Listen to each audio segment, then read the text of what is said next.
Continue करते हैं जी। अगला प्रश्न है, which one of the following pairs of composers in different languages and their works on the Mahabharata theme is correctly matched. ਅਲੱਗ-ਅਲੱਗ ਭਾਸ਼ਾਵਾਂ ਦੇ ਲੇਖਕਾਂ ਦੇ ਨਾਂ ਦਿੱਤੇ ਆ ਤੇ ਦੱਸਣਾ ਕਿ ਇਹਨਾਂ ਵਿੱਚੋਂ ਕਿਹਨਾਂ ਨੇ ਕੰਮ ਕੀਤਾ ਆ ਮਹਾਭਾਰਤ ਉੱਤੇ ਰਚਨਾਵਾਂ ਲਿਖੀਆਂ। ਸਰਲਾ ਦਾਸ ਬੰਗਾਲੀ, ਕਾਸ਼ੀਰਾਮ ਉੜੀਆ, ਟਿਕਨਾ ਮਰਾਠੀ, ਪੰਪਾ ਕੰਨੜਾ। ਹੁਣ ਜਦੋਂ ਅਸੀਂ ਪੜ੍ਹਾਂਗੇ ਨਾ ਸਾਨੂੰ ਲੱਗਣਾ ਕਿ ਆਹ ਸਰਲਾ ਦਾਸ, ਕਾਸ਼ੀਰਾਮ, ਟਿਕਨਾ ਇਹ ਸਾਨੂੰ ਕੀ ਪਤਾ ਕੌਣ ਆ, ਕਿਉਂਕਿ ਔਖੇ ਨਾਮ ਆ। ਪਰ ਅਸੀਂ ਇੱਕ ਨਾਮ ਪੜ੍ਹਿਆ ਸੀ, ਪੰਪਾ, ਪੋਨਾ, ਰੰਨਾ, ਇਹ ਕੀ ਸੀ, ਕੰਨੜਾ ਦੇ ਪੋਇਟ ਸੀ ਤੇ ਪੰਪਾ ਨੇ ਕੰਨੜਾ ਵਿੱਚ ਕੰਮ ਕੀਤਾ ਸੀ। ਇਹਨਾਂ ਨੇ ਰਚਨਾਵਾਂ ਲਿਖੀਆਂ ਸੀ ਤੇ ਮਹਾਭਾਰਤ ਤੇ ਵੀ ਇਸ ਬੰਦੇ ਨੇ, ਪੰਪਾ ਨੇ ਮਹਾਭਾਰਤ ਦੇ ਉੱਤੇ ਵੀ ਕੰਮ ਕੀਤਾ ਸੀ, ਮਹਾਭਾਰਤ ਦੇ ਉੱਤੇ ਵੀ ਰਚਨਾ ਲਿਖੀ ਸੀ। ਉਹਨੂੰ ਕੰਨੜਾ ਵਿੱਚ ਮਹਾਭਾਰਤ ਲਿਖਿਆ ਸੀ ਇਸਨੇ, ਸਿੰਪਲ ਭਾਸ਼ਾ ਵਿੱਚ ਕਹਿ ਲਈਏ ਤਾਂ ਆਨਸਰ ਹੋ ਜਾਂਦਾ ਜੀ ਡੀ। ਥੋੜਾ ਪੜ੍ਹ ਲੈਂਦੇ ਹਾਂ। ਪੰਪਾ ਇੱਕ ਕੰਨੜ ਕਵੀ ਸੀ। ਹੁਣ ਤੁਹਾਨੂੰ ਇਹਨਾਂ ਦਾ ਪਤਾ ਲੱਗ ਗਿਆ ਕਿ ਪੰਪਾ ਕਿੱਥੋਂ ਦਾ ਆ, ਕੰਨੜ। ਪੰਪਾ, ਪੋਨਾ, ਰੰਨ ਇਹ ਕਿੱਥੋਂ ਦੇ ਆ, ਕੰਨੜ ਦੇ ਕਵੀ। ਇਸ ਤਰ੍ਹਾਂ ਦੇ ਪ੍ਰਸ਼ਨ ਸਟੇਟ ਲੈਵਲ ਤੇ ਆ ਜਾਂਦੇ ਆ। ਜਿਸ ਦੀਆਂ ਰਚਨਾਵਾਂ ਉਸਦੇ ਦਾਰਸ਼ਨਿਕ ਵਿਸ਼ਵਾਸਾਂ ਨੂੰ ਦਰਸਾਉਂਦੀਆਂ ਹਨ, ਵੀ ਉਹਦੀ ਫਿਲੋਸਫੀਕਲ ਬਿਲੀਫਸ ਕੀ ਸੀ, ਉਹ ਸਾਨੂੰ ਪਤਾ ਲੱਗਦਾ ਇਹਦੀਆਂ ਰਚਨਾਵਾਂ ਤੋਂ। ਵਿਕਰਮ ਅਰਜੁਨ ਵਿਜੇ, ਜਿਸ ਨੂੰ ਪੰਪਾ ਭਰਤ ਵੀ ਕਿਹਾ ਜਾਂਦਾ ਹੈ, ਵਿਆਸ ਦੇ ਮਹਾਭਾਰਤ ਦਾ ਕੰਨੜ ਸੰਸਕਰਣ ਹੈ। ਸਿੰਪਲ ਕਹਿ ਦਈਏ ਵੇਦ ਵਿਆਸ ਨੇ ਮਹਾਭਾਰਤ ਲਿਖੀ ਸੀ ਤਾਂ ਉਹਨੂੰ ਕੰਨੜ ਵਿੱਚ ਪੰਪਾ ਨੇ ਲਿਖਿਆ, ਸਿੰਪਲ। ਅੱਗੇ ਦੇਖਦੇ ਜੀ। ਦ ਮਿਡੇਵਲ ਇੰਡੀਅਨ ਰਾਈਟਰ, ਮੱਧਕਾਲੀਨ ਭਾਰਤੀ ਲੇਖਕ, who refers to the discovery of America, ਜਿਨ ਅਮਰੀਕਾ ਦੀ ਡਿਸਕਵਰੀ ਬਾਰੇ ਲਿਖਿਆ। ਮਲਿਕ ਮੁਹੰਮਦ ਜੈਸੀ, ਅਮੀਰ ਖੁਸਰੋ, ਰਸਖਾਨ, ਅਬੁਲ ਫਜ਼ਲ। ਜੇ ਤੁਹਾਨੂੰ ਆਉਂਦਾ ਹੈ ਤਾਂ ਲਿਖਣਾ, ਨਹੀਂ ਆਉਂਦਾ ਤਾਂ ਛੱਡ ਦੇਣਾ। ਇਹ ਸੀ ਜੀ ਅਬੁਲ ਫਜ਼ਲ। ਅਬੂ ਫਜ਼ਲ ਅਮਰੀਕਾ ਦੀ ਖੋਜ ਦਾ ਹਵਾਲਾ ਦਿੰਦਾ ਹੈ। ਅੱਗੇ ਪੜ੍ਹਦੇ ਹਾਂ ਜੀ। ਦ ਮੈਂਬਰ ਆਫ ਸ਼ਿਵਾਜੀਸ ਅਸ਼ਟ ਪ੍ਰਧਾਨ ਹੂ ਲੁਕਡ ਆਫਟਰ ਫੋਰਨ ਅਫੇਅਰ ਵਾਜ਼।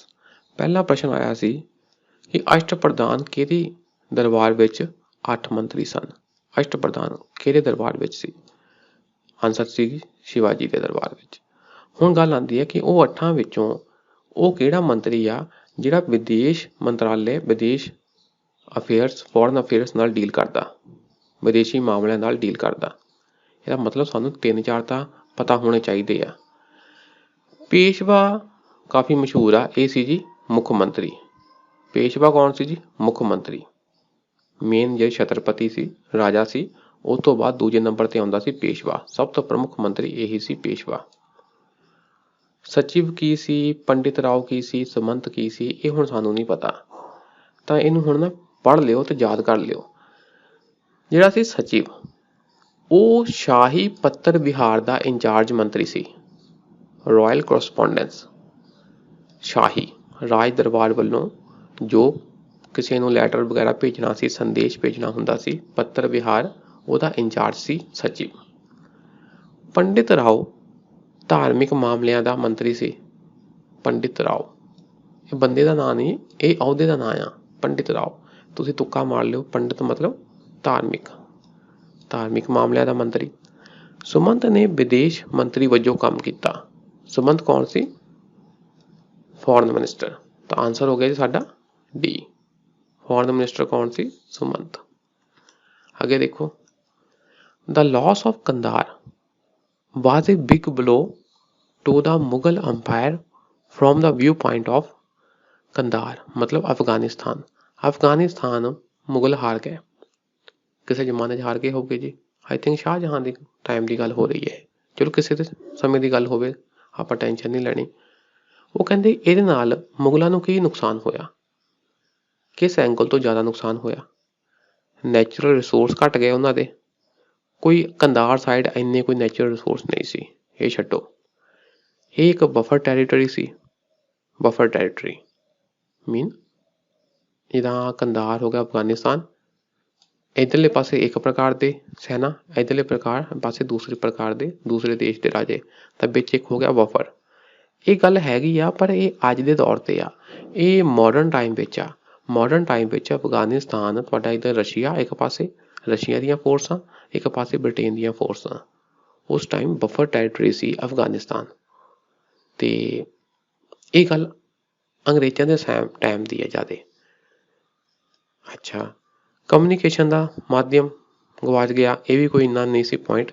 ਮੇਨ ਗੱਲ ਸੀ ਸਟ੍ਰੈਟੇਜਿਕ ਸਟਰੋਂਗ ਹੋਲਡ ਸੀ। ਇਹ ਰਣਨੀਤਿਕ ਤੌਰ 'ਤੇ ਇਹ ਇੱਕ ਕੰਧਾਰ ਮੇਨ ਸੀਗਾ ਏਰੀਆ, ਜਿਹਦੇ ਉੱਤੇ ਕੰਟਰੋਲ ਜਦੋਂ ਗਵਾ ਲਿਆ ਮੁਗਲਾਂ ਨੇ ਤਾਂ ਉਹ ਸਟ੍ਰੈਟੇਜਿਕ ਸਟਰੋਂਗ ਹੋਲਡ ਵੀ ਉਹਨਾਂ ਦਾ ਚਲਾ ਗਿਆ। ਆਹ ਆ ਜੀ ਮੇਨ ਗੱਲ, ਡੀ ਆਂਸਰ ਆ। ਫਵਾਜ਼ਿਲ, ਫਵਾਜ਼ਿਲ ਇਨ ਦਾ ਸਲਤਨਤ ਪੀਰੀਅਡ, ਦਿੱਲੀ ਸੁਲਤਾਨ ਸਲਤਨਤ ਸਮੇਂ ਵਿੱਚ ਫਵਾਜ਼ਿਲ ਕੌਣ ਸੀ? ਉਹਦਾ ਕੀ ਮਤਲਬ ਸੀ ਫਵਾਜ਼ਿਲ? ਫਵਾਜ਼ਿਲ ਸਲਤਨਤ ਪੀਰੀਅਡ ਅਸੀਂ ਪੜ੍ਹਿਆ ਇਕਤਾ ਸਿਸਟਮ ਪੜ੍ਹਿਆ। ਇਕਤਾ ਸਿਸਟਮ ਪਹਿਲਾਂ ਪੜ੍ਹਨਾ ਜ਼ਰੂਰੀ ਆ। ਦੇਖੋ ਮੁਗਲਾਂ ਦੇ ਟਾਈਮ 'ਚ ਮਨਸਬਦਾਰੀ ਸਿਸਟਮ ਸੀ ਅਤੇ ਉਸੇ ਹਿਸਾਬ ਦਾ ਇੱਕ ਸਿਸਟਮ ਸੀਗਾ ਉਸ ਤੋਂ ਪਹਿਲਾਂ ਦਿੱਲੀ ਸਲਤਨਤ ਵਿੱਚ ਇਕਤਾ ਸਿਸਟਮ। ਉਹ ਤੁਹਾਨੂੰ ਪੂਰਾ ਪਤਾ ਹੋਣਾ ਚਾਹੀਦਾ, ਉਹਦੇ ਉੱਤੇ ਬਹੁਤ ਪ੍ਰਸ਼ਨ ਬਣਦੇ ਆ। ਅਤੇ ਇਹਦਾ ਆਨਸਰ ਆ ਜੀ ਇਹ ਇਕਤਾਦਾਰ ਜਿਹੜੇ ਹੁੰਦੇ ਸੀ ਨਾ, ਆਨਸਰ ਇੱਥੋਂ ਪੜ੍ਹ ਲਈ ਆਪਾਂ, ਸੀ ਆਨਸਰ ਆ ਜੀ। Fawazil was balance between the income and expenditure of iqta holders. ਹੁੰਦਾ ਕੀ ਸੀ ਨਾ ਕਿ ਦਿੱਲੀ ਸਲਤਨਤ ਦੇ ਸਮੇਂ ਜਿਹੜੇ ਇਹਦਾ ਰਾਜ ਸੀ ਉਹ ਛੋਟੇ ਛੋਟੇ ਇਕਤਿਆਂ ਵਿੱਚ ਵੰਡ ਦਿੱਤੇ ਜਾਂਦੇ ਸੀ। ਇਕਤੇ ਵਿੱਚ ਵੰਡਤਾ ਤਾਂ ਇੱਕ ਮਿਲਟਰੀ ਲੀਡਰ ਇੱਕ ਇਕਤਾ ਨੂੰ ਕੰਟਰੋਲ ਕਰਦਾ ਸੀ। ਤਾਂ ਇੱਥੋਂ ਜਿੰਨੀ ਆਮਦਨ ਆਈ ਸੀ ਉਸ ਆਮਦਨ ਦਾ ਕੁਛ ਹਿੱਸਾ ਆਪ ਰੱਖਦਾ ਸੀ ਅਤੇ ਬਾਕੀ ਹਿੱਸਾ ਸੈਂਟਰਲ ਗੌਰਮੈਂਟ ਨੂੰ ਦਿੰਦਾ ਸੀ। ਠੀਕ, ਅਤੇ ਜਿਹੜਾ ਇਹ ਹੁੰਦਾ ਨਾ ਇਨਕਮ ਜਿੰਨੀ ਆਈ ਉਹਦੀ ਤਾਂ ਜਿੰਨਾ ਉਹਦਾ ਐਕਸਪੈਂਡੀਚਰ ਹੋਇਆ ਇਕਤਾਦਾਰ ਦਾ, ਉਹਦੇ ਡਿਫਰੈਂਸ ਨੂੰ ਕਹਿੰਦੇ ਸੀ ਫਵਾਜ਼ਿਲ। ਫਵਾਜ਼ਿਲ ਤਾਂ ਆਨਸਰ ਹੋ ਗਿਆ ਸੀ। Excess amount paid to the exchequer by the iqtadar. Iqtadar ਦੁਆਰਾ ਜਿਹੜਾ ਆਪਣਾ ਖਰਚਾ ਕੱਢ ਕੇ ਇਨਕਮ ਬਚੀ ਉਹਨੂੰ ਕਹਿੰਦੇ ਜੀ ਫਵਾਜ਼ਿਲ। ਠੀਕ ਹੈ ਜੀ, ਆਪਾਂ ਨਾ ਇਕਤਾ ਸਿਸਟਮ ਨੂੰ ਥੋੜ੍ਹਾ ਡਿਟੇਲ 'ਚ ਪੜ੍ਹ ਲਈਏ, ਇਹਦੇ ਉੱਤੇ ਬਹੁਤ ਵਾਰੀ ਪ੍ਰਸ਼ਨ ਆਏ ਆ। ਇੰਪੋਰਟੈਂਟ ਕੰਸੈਪਟ ਆ ਇਹ, ਇਹਨੂੰ ਪੜ੍ਹਨਾ ਬਣਦਾ। ਇਕਤਾ ਸਿਸਟਮ ਕੀ ਸੀ? ਇਕਤਾ ਇੱਕ ਅਰਬੀ ਸ਼ਬਦ ਹੈ ਜੋ ਇੱਕ ਪ੍ਰਸ਼ਾਸਕੀ ਖੇਤਰ ਇਕਾਈ ਨੂੰ ਦਰਸਾਉਂਦਾ ਹੈ। ਮੈਂ ਦੱਸਿਆ ਵੀ ਇੱਕ ਪੂਰੇ ਰਾਜ ਨੂੰ ਯੂਨਿਟਾਂ ਵਿੱਚ ਵੰਡ ਲਿਆ ਤਾਂ ਇੱਕ ਯੂਨਿਟ ਨੂੰ ਕਹਿ ਦਿੰਦੇ ਸੀ ਇਕਤਾ। ਇਹ ਕੀ ਹੈ? ਪ੍ਰਸ਼ਾਸਕੀ ਖੇਤਰ, ਐਡਮਿਨਿਸਟ੍ਰੇਟਿਵ ਯੂਨਿਟ ਹੈ। ਇਸ ਨੂੰ ਆਮ ਤੌਰ 'ਤੇ ਸੂਬੇ ਦੇ ਬਰਾਬਰ ਮੰਨਿਆ ਜਾਂਦਾ ਹੈ। ਸਿੰਪਲੀ ਇੱਕ ਸਟੇਟ ਦੇ ਬਰਾਬਰ ਹੋ ਗਿਆ, ਇੱਕ ਪੂਰਾ ਸੂਬਾ ਹੋ ਗਿਆ। ਸ਼ੁਰੂ ਵਿੱਚ ਦਿੱਲੀ ਦੇ ਸੁਲਤਾਨਾਂ ਨੇ ਆਪਣੇ ਸਾਮਰਾਜ ਨੂੰ ਕਈ ਇਕਤਾਂ ਜਾਂ ਪ੍ਰਾਂਤਾਂ ਜਾਂ ਪ੍ਰਭਾਵ ਦੇ ਖੇਤਰਾਂ ਵਿੱਚ ਵੰਡਿਆ ਸੀ। ਕਈ ਪ੍ਰਾਂਤ ਜਾਂ ਇਕਤਾ ਵਿੱਚ ਵੰਡ ਲਿਆ ਅਤੇ ਉਹਨਾਂ ਨੂੰ ਆਪਣੇ ਅਧੀਨ ਕਰ ਲਿਆ ਸੀ। ਅਧਿਕਾਰੀਆਂ ਦਾ ਚਾਰਜ, ਜਿਸ ਨੂੰ ਇਕਤਦਾਰ ਜਾਂ ਗਵਰਨਰ ਕਿਹਾ ਜਾਂਦਾ ਸੀ। ਹੈੱਡ ਕੌਣ ਹੋ ਗਿਆ ਜੀ? ਗਵਰਨਰ ਜਾਂ ਇਕਤਾਦਾਰ। ਇਕਤਾ ਦੀ ਗਿਣਤੀ ਨਿਸ਼ਚਿਤ ਨਹੀਂ ਸੀ। ਉਹਨਾਂ ਦੇ ਪ੍ਰਸ਼ਾਸਨ ਵਿੱਚ ਇਕਸਾਰਤਾ ਵੀ ਨਹੀਂ ਸੀ। ਇਹ ਨਹੀਂ ਕਿ ਇੱਕ ਇਕਤਾ ਦੇ ਰੂਲ ਕਰਨ ਦੇ ਰੂਲ ਜੋ ਨਾ ਰੂਲ ਕਿਸ ਤਰ੍ਹਾਂ ਕਰਦੇ ਸੀ ਅਤੇ ਦੂਸਰਾ ਵੀ ਉਸੇ ਤਰ੍ਹਾਂ ਰੂਲ ਕਰਦਾ ਸੀ, ਨਹੀਂ। ਇਹ ਆਪਣੇ ਏਰੀਏ ਵਿੱਚ ਆਪਣੇ ਹਿਸਾਬ ਨਾਲ ਰੂਲ ਕਰਦੇ ਸੀ, ਦੂਸਰੇ ਏਰੀਏ ਦੇ ਇਕਤਾ ਆਪਣੇ ਹਿਸਾਬ ਨਾਲ ਰੂਲ ਕਰਦੇ ਸੀ। ਇਕਤਾ ਸਮਝਦੇ ਹਾਂ, ਆ ਪੂਰੇ ਏਰੀਏ ਨੂੰ ਇੱਕ ਇਕਤਾ ਕਹਿ ਤਾ, ਮਤਲਬ ਇੱਕ ਸਟੇਟ। ਇਕਤਾਦਾਰ ਇਹਨਾਂ ਤੋਂ ਇਲਾਵਾ ਇਹਨਾਂ ਇਕਤਾ ਦੇ ਮੁਖੀਆਂ ਦੇ ਹੋਰ ਨਾਂ ਵੀ ਸਨ, ਜਿਵੇਂ ਨਾਇਬ ਸੁਲਤਾਨ, ਨਾਜ਼ਿਮ ਜਾਂ ਵਲੀ। ਹਰੇਕ ਇਕਤਾ ਇੱਕ ਤਜਰਬੇਕਾਰ ਜਨਰਲ ਦੇ ਅਧੀਨ ਸੀ। ਇਹਦਾ ਇੱਕ ਹੈੱਡ ਹੁੰਦਾ ਸੀ, ਜਨਰਲ ਹੁੰਦਾ ਸੀ, ਜੋ ਆਮ ਤੌਰ 'ਤੇ ਸ਼ਾਹੀ ਪਰਿਵਾਰ ਦਾ ਮੈਂਬਰ ਜਾਂ ਇੱਕ ਪ੍ਰਸਿੱਧ ਅਮੀਰ ਮਤਲਬ ਅਲੀਟ, ਨੋਬਲਸ ਅਤੇ ਸੁਲਤਾਨ ਦਾ ਵਿਸ਼ਵਾਸ ਪਾਤਰ ਹੁੰਦਾ ਸੀ। ਇਸ ਇਕਤਾ ਦਾ ਹੈੱਡ ਕੌਣ ਹੁੰਦਾ ਸੀ? ਜਾਂ ਤਾਂ ਸ਼ਾਹੀ ਪਰਿਵਾਰ ਨਾਲ ਸੰਬੰਧਿਤ, ਜਾਂ ਕੋਈ ਅਲੀਟ, ਅਮੀਰ, ਜਾਂ ਕੋਈ ਸੁਲਤਾਨ ਦਾ ਵਿਸ਼ਵਾਸ ਪਾਤਰ। ਠੀਕ, ਇਕਤਾਦਾਰ ਦੇ ਕਰਤੱਵ ਅਤੇ ਸ਼ਕਤੀਆਂ, ਕੀ ਇਹਨਾਂ ਦੀ ਡਿਊਟੀਜ਼ ਸੀ, ਕੀ ਇਹਨਾਂ ਦੀ ਪਾਵਰਸ ਸਨ। ਉਹ ਕੇਂਦਰ ਸਰਕਾਰ ਦੀ ਨਿਗਰਾਨੀ ਹੇਠ ਸੀ, under the control of central government, ਅਤੇ ਸੁਲਤਾਨ ਦੇ ਹੁਕਮਾਂ ਦੇ ਅਨੁਸਾਰ ਚੱਲਦਾ ਸੀ। ਉਸ ਨੇ ਪ੍ਰਾਂਤ ਵਿੱਚ ਉਹੀ ਸ਼ਕਤੀਆਂ ਪ੍ਰਾਪਤ ਕੀਤੀਆਂ ਜਿੰਨੀਆਂ ਸੁਲਤਾਨ ਨੂੰ ਸਾਮਰਾਜ ਵਿੱਚ ਪ੍ਰਾਪਤ ਸਨ। ਜਿਸ ਤਰ੍ਹਾਂ ਇੱਕ ਪੂਰਾ ਸਾਮਰਾਜ ਆ, ਉਹਦਾ ਇੱਕ ਰਾਜੇ ਕੋਲ ਜਿੰਨੀਆਂ ਸ਼ਕਤੀਆਂ ਸੀ, ਉਸੇ ਹਿਸਾਬ ਨਾਲ ਇੱਕ ਇਕਤਾ ਦੇ ਹੈੱਡ ਕੋਲ ਉਨੀਆਂ ਸ਼ਕਤੀਆਂ ਹੁੰਦੀਆਂ ਆਪਣੇ ਆਪਣੇ ਇਕਤਾ ਦੇ ਏਰੀਏ ਦੇ ਵਿੱਚ। ਉਸਨੇ ਵੱਡੀਆਂ ਫੌਜਾਂ ਬਣਾਈਆਂ ਸਨ ਅਤੇ ਸੁਲਤਾਨ ਦੁਆਰਾ ਪੁੱਛੇ ਜਾਣ ਤੇ ਉਸਨੂੰ ਭੇਜਣ ਦੀ ਲੋੜ ਹੁੰਦੀ ਸੀ। ਸਿੰਪਲੀ ਸਮਝੀਏ, ਜਿਹੜਾ ਇੱਕ ਇਕਤਾ ਆ, ਇੱਕ ਇਕਤਾ ਦੇ ਅੰਦਰ ਉਸਨੇ ਆਪਣੇ ਘੋੜਸਵਾਰ, ਸੈਨਾ, ਇਹ ਸਭ ਚੀਜ਼ਾਂ ਤਿਆਰ ਕਰਨੀਆਂ ਹੁੰਦੀਆਂ ਸੀ। ਤਾਂ ਜਦੋਂ ਸੈਂਟਰਲ ਗੌਰਮੈਂਟ ਵਿੱਚ ਸੁਲਤਾਨ ਨੂੰ ਲੋੜ ਪੈਂਦੀ ਸੀ ਤਾਂ ਉਹ ਇਕਤਾਦਾਰ ਨੂੰ ਕਹਿੰਦਾ ਸੀ, ਹਾਂ ਵੀ ਲਿਆ ਆਪਣੀ ਫੌਜ ਤੇ ਮੈਂ ਜੰਗ ਲੜਨ ਜਾਣਾ ਆ, ਤਾਂ ਇਹਨੂੰ ਉਨੀ ਫੌਜ ਦੇਣੀ ਪੈਂਦੀ ਸੀ ਸੈਂਟਰਲ ਗੌਰਮੈਂਟ ਨੂੰ। ਉਸਨੇ ਆਪਣੇ ਅਧੀਨ ਖੇਤਰ ਵਿੱਚ ਵਿਵਸਥਾ ਬਣਾਈ ਰੱਖੀ ਅਤੇ ਲੋਕਾਂ ਦੇ ਜਾਨ ਮਾਲ ਦੀ ਰਾਖੀ ਕੀਤੀ। ਆਪਣੇ ਏਰੀਏ ਵਿੱਚ ਉਹ ਰਾਜਾ ਸੀ ਤੇ ਪ੍ਰੋਪਰ ਕੰਟਰੋਲ ਬਣਾ ਕੇ ਰੱਖਦਾ ਸੀ। ਉਸਨੇ ਆਪਣੀ ਫੌਜ ਵਿੱਚ ਸਿਪਾਹੀ ਨਿਯੁਕਤ ਕੀਤੇ। ਉਸਨੇ ਆਪਣੇ ਇਲਾਕੇ ਦੇ ਲੋਕਾਂ ਤੋਂ ਮਾਲੀਆ ਇਕੱਠਾ ਕੀਤਾ, ਰੈਵਨਿਊ ਵੀ ਕਲੈਕਟ ਕਰਦਾ ਸੀ ਤੇ ਉਸ ਰੈਵਨਿਊ ਵਿੱਚੋਂ ਕੁਛ ਹਿੱਸਾ ਆਪਣੇ ਕੋਲ ਰੱਖਦਾ ਸੀ ਤੇ ਬਾਕੀ ਸੈਂਟਰਲ ਗੌਰਮੈਂਟ ਨੂੰ ਦੇ ਦਿੰਦਾ ਸੀ। ਇਸ ਤਰ੍ਹਾਂ ਇਕੱਠੇ ਕੀਤੇ ਮਾਲੀਆਂ ਤੋਂ ਉਸਨੇ ਆਪਣੀ ਫੌਜ ਦੇ ਰੱਖ ਰਖਾਅ, ਉਸਦੀ ਤਨਖਾਹ ਅਤੇ ਹੋਰ ਪ੍ਰਸ਼ਾਸਨਿਕ ਖਰਚਿਆਂ ਦਾ ਪ੍ਰਬੰਧ ਕੀਤਾ। ਜੋ ਰੈਵਨਿਊ ਆਇਆ ਉਹਨੂੰ ਆਪਣੇ ਆਹ ਕੰਮਾਂ ਲਈ ਉਸਨੇ ਖਰਚ ਕੀਤਾ ਤੇ ਜੋ ਬਚਿਆ ਅਤੇ ਬਾਕੀ ਸਰਕਾਰੀ ਖਜ਼ਾਨੇ ਵਿੱਚ ਜਮ੍ਹਾਂ ਕਰਵਾ ਦਿੱਤਾ ਜਾਂਦਾ ਸੀ। ਠੀਕ ਹੈ ਜੀ। ਉਸਨੇ ਆਪਣੀ ਆਮਦਨ ਅਤੇ ਖਰਚ ਦੀ ਸਾਲਾਨਾ ਰਿਪੋਰਟ ਕੇਂਦਰ ਸਰਕਾਰ ਨੂੰ ਭੇਜਣੀ ਹੁੰਦੀ ਸੀ। ਕਿੰਨਾ ਉਹਦੀ ਆਮਦਨ ਆ ਤੇ ਕਿੰਨਾ ਉਹਦਾ ਖਰਚਾ, ਇਹ ਸਭ ਸੈਂਟਰਲ ਗੌਰਮੈਂਟ ਨੂੰ ਉਹ ਦੱਸਦਾ ਸੀ। ਹੁਣ ਇਹਨਾਂ ਉੱਤੇ ਕੁਝ ਰਿਸਟ੍ਰਿਕਸ਼ਨਸ ਲੱਗਦੀਆਂ ਸੀ, ਇਕਤਾਦਾਰਾਂ ਉੱਤੇ ਕੁਝ ਪਾਬੰਦੀਆਂ ਸਨ। ਉਹ ਕੀ ਸੀ ਜੀ? ਇਕਤਦਾਰ ਹਮੇਸ਼ਾ ਖਾਨਦਾਨੀ ਸ਼ਕਤੀਆਂ ਦਾ ਆਨੰਦ ਨਹੀਂ ਮਾਣਦਾ ਸੀ। ਇਸ ਲਾਈਨ ਨੂੰ ਸਮਝੀਏ, ਮਤਲਬ ਜਿੱਦਾਂ ਹੁਣ ਇੱਕ ਬੰਦਾ ਆ, ਇਕਤਾਦਾਰ ਆ, ਠੀਕ ਆ, ਫਿਰ ਉਹਦੇ ਪੁੱਤਰ ਨੂੰ ਇਕਤਾਦਾਰ ਬਣਾ ਦਿੱਤਾ ਜਾਂਦਾ ਸੀ। ਪਰ ਜ਼ਰੂਰੀ ਨਹੀਂ ਕਿ ਪਿਤਾ ਤੋਂ ਪੁੱਤਰ, ਫਿਰ ਉਹਦੇ ਪੁੱਤਰ ਨੂੰ ਇਹ ਇਕਤਾਦਾਰ ਵਾਲੀ ਜਾਂ ਅਹੁਦਾ ਦਿੱਤਾ ਜਾਵੇ। ਤਾਂ ਇਹ ਕੋਈ ਖਾਨਦਾਨੀ ਕੰਮ ਨਹੀਂ ਸੀ, ਖਾਨਦਾਨੀ ਕੰਮ ਨਹੀਂ ਸੀ। It is not hereditary. ਠੀਕ, ਰਾਜਾ ਚਾਹੇ ਤਾਂ ਇਕਤਾ ਖਤਮ ਵੀ ਕਰ ਸਕਦਾ ਸੀ। ਸੁਲਤਾਨ ਜਦੋਂ ਚਾਹੇ ਉਹ ਇਕਤਾਦਾਰ ਤੋਂ ਇਕਤਾ ਵਾਪਸ ਲੈ ਸਕਦਾ ਸੀ। ਚਲੋ ਜੀ, ਛੁੱਟੀ। ਇਕਤਾਦਾਰ ਨੂੰ ਇੱਕ ਥਾਂ ਤੋਂ ਦੂਜੀ ਥਾਂ ਤੇ ਤਬਦੀਲ ਕਰਨ ਲਈ ਜ਼ਿੰਮੇਦਾਰ ਸੀ। ਸੁਲਤਾਨ ਚਾਹੁੰਦਾ ਤਾਂ ਇੱਕ ਇਕਤਾਦਾਰ ਨੂੰ ਦੂਜੇ ਇਕਤਾਦਾਰ ਤੇ ਦੂਜੇ ਨੂੰ ਪਹਿਲੇ ਵਾਲੇ ਤੇ ਵੀ ਟ੍ਰਾਂਸਫਰ ਕਰ ਸਕਦਾ ਸੀ।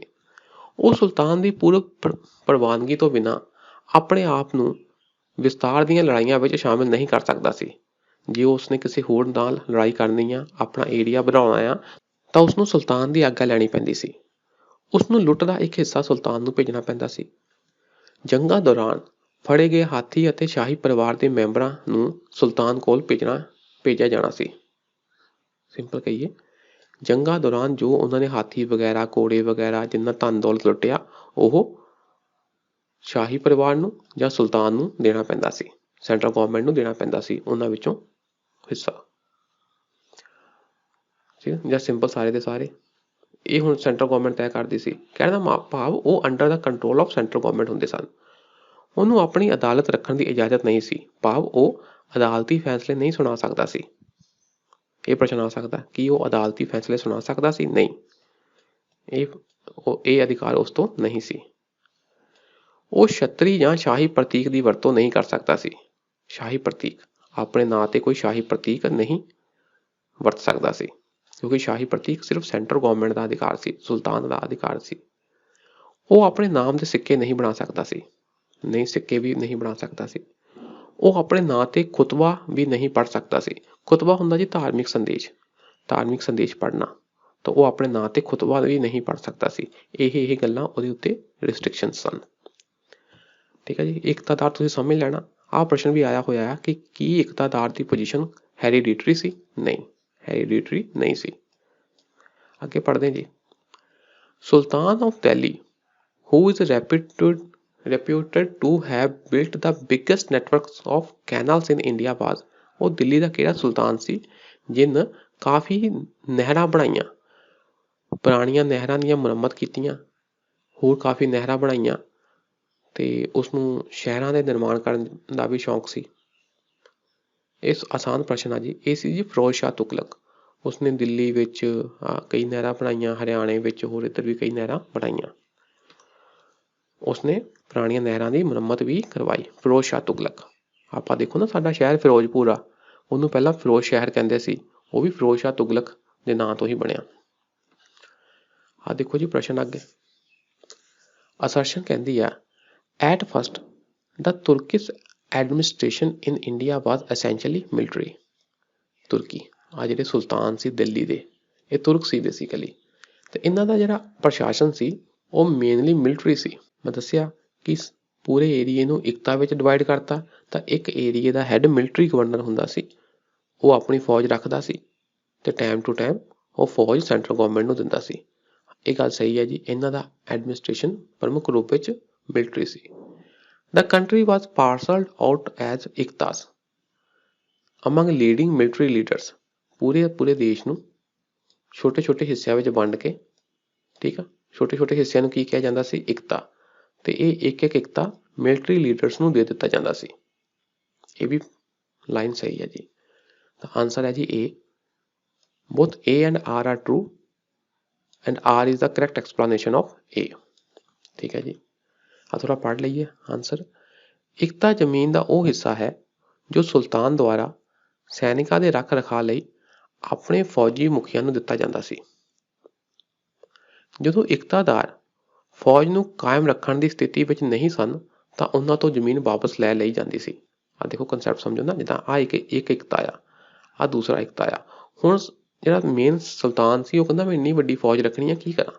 ਉਹ ਇੱਕ ਇਕਤਾ ਨੂੰ ਕਹਿੰਦਾ ਸੀ ਤੁਸੀਂ ਨਾ ਇੰਨੀ ਫੌਜ ਰੱਖੋ, ਤਾਂ ਉਹ ਫੌਜ ਦੀ ਦੇਖਭਾਲ ਤੁਸੀਂ ਕਰਨੀ ਆ।